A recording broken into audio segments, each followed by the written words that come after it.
Les enjeux stratégiques du knowledge management. Je reviens en Martinique pour la deuxième édition de la Semaine du dirigeant West Indies, le LSDWI 2019. Et je vais présenter de nouveau la conférence Les enjeux stratégiques du knowledge management. Et ça fait plus de 25 ans que je donne ce séminaire stratégique. En 25 ans, énormément de choses se sont passées.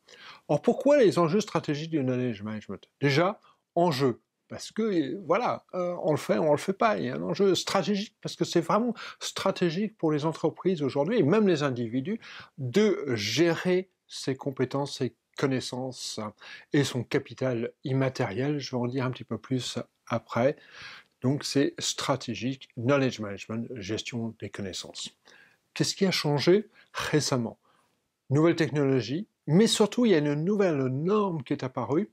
J'ai participé en 2000 à l'élaboration d'une première norme, les meilleures pratiques du knowledge management avec Senelec au niveau européen.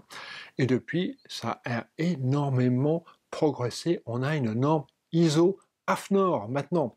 Et ça, c'est important parce que ça va permettre aux entreprises qui font de la qualité, le ISO 9000, de répondre à la problématique du chapitre 7 pour ceux qui le savent, qui est la gestion du savoir et des connaissances et des compétences, chapitre qui était excessivement difficile à traiter tant que nous n'avions pas cette norme. Alors, le knowledge management, différents aspects, je ne peux pas tout aborder ici, vous verrez pendant le séminaire, 2 ou 3 points importants. D'abord, savoir ce qu'on sait au niveau de l'organisation. J'ai démarré, moi, le knowledge management tout simplement parce que j'étais chef de service et j'avais assez que mes directeurs de projet passaient leur temps à réécrire des choses qui existaient déjà. Donc la capacité de savoir ce qu'on a comme documentation, quelles sont les procédures, quelles sont les expériences, de pouvoir aller rapidement chercher cette information et construire dessus.